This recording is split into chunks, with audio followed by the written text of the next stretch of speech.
বিশ্বকাপের আগে ব্রাজিল দলে কি আবারও ফিরছেন সুপারস্টার? নেইমার থাকলে বদলে যাবে পুরো কৌশল, আর না থাকলে দেখা যাবে একেবারে ভিন্ন এক সেলেসাও। সামনে দুই শক্তিশালী প্রতিপক্ষ, প্রথমে ইউরোপের পরাশক্তি ফ্রান্স ন্যাশনাল ফুটবল টিম, এরপর বিশ্বকাপে ধারাবাহিক চমক দেখানো ক্রোয়েশিয়া ন্যাশনাল ফুটবল টিম। বিশ্বকাপের আগে এই দুই ফ্রেন্ডলি ম্যাচই যেন ব্রাজিলের জন্য আসল পরীক্ষার মঞ্চ। তাহলে কেমন হতে পারে সম্ভাব্য একাদশ? নেইমার খেললে কোন ফরমেশন, আর না খেললে কি বদল আসবে? সব বিশ্লেষণ থাকছে আজকের এই ভিডিওতে। আগামী মাসের ২৭ তারিখে ফ্রান্সের বিপক্ষে এবং ৩১ তারিখে ক্রোয়েশিয়ার বিপক্ষে মাঠে নামবে ব্রাজিল ন্যাশনাল ফুটবল টিম। দুই ম্যাচই শুধু ফ্রেন্ডলি নয়, এগুলো কোচের কৌশল পরীক্ষার সুযোগ, স্কোয়াডের গভীরতা যাচাইয়ের সময় এবং সবচেয়ে বড় কথা, বিশ্বকাপের আগে আত্মবিশ্বাস গড়ার মঞ্চ। ব্রাজিল দলে এখন সবচেয়ে বড় প্রশ্ন, নেইমার কি থাকছেন? কারণ নেইমার থাকলে 4-2-3-1 ফরমেশন প্রায় নিশ্চিত, আর তিনি না থাকলে হয়তো 4-3-3 বা অন্য কোনো আক্রমণাত্মক ছক দেখা যেতে পারে। আমার বিশ্লেষণ বলছে, কোচ আনচেলট্টি বড় ম্যাচের আগে অভিজ্ঞতা ও সৃজনশীলতাকে গুরুত্ব দেবেন, আর সেই হিসেবেই নেইমারকে পরবর্তী ম্যাচে দলে রাখা হতে পারে। নেইমার খেললে 4-2-3-1 ফরমেশনই সবচেয়ে যৌক্তিক।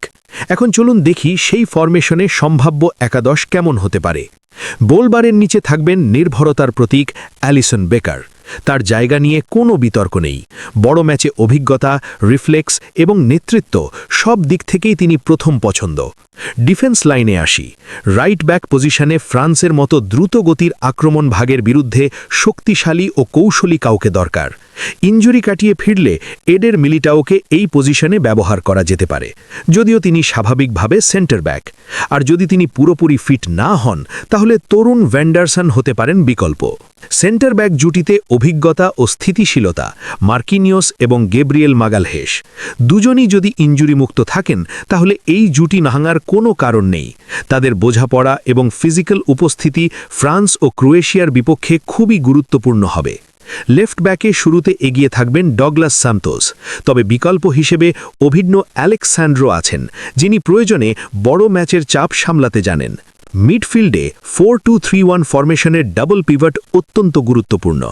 এতদিন এই জায়গায় খেলেছেন ক্যাসেমিরো এবং ব্রুনো গুইমারেস, কিন্তু ব্রুনো ইনজুরিতে থাকলে তার জায়গায় সুযোগ পেতে পারেন তরুণ আন্দ্রে সান্তোস।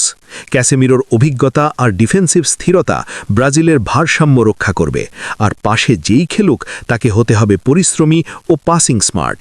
অ্যাটাকিং মিডফিল্ডে যদি ফিট থাকেন, শুরু করবেন নেইমার। তার উপস্থিতি মানেই সৃজনশীলতা, ফ্রি কিকের হুমকি এবং ডিফেন্স ভাঙার ক্ষমতা।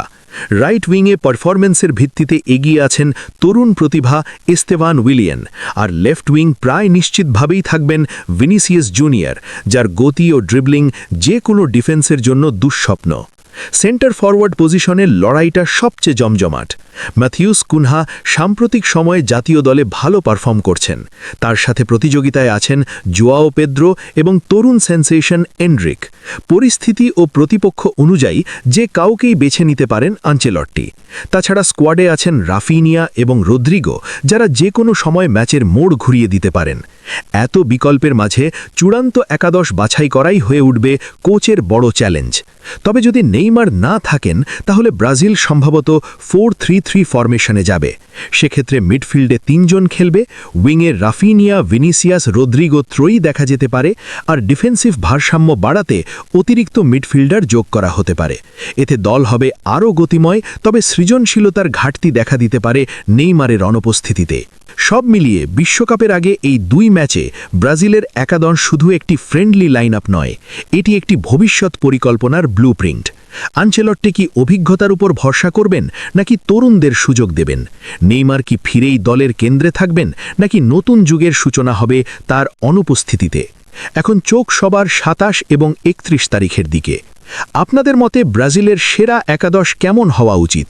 নেইমার থাকলে কি 4-2-3-1ই সেরা, নাকি 4-3-3 বেশি কার্যকর? আপনার পছন্দের লাইন আপ কমেন্টে জানিয়ে দিন, আর এমন বিশ্লেষণ পেতে ভিডিওটি শেষ পর্যন্ত দেখুন। সামনে বিশ্বকাপ, এখনই সময় সেরা দল গঠনের।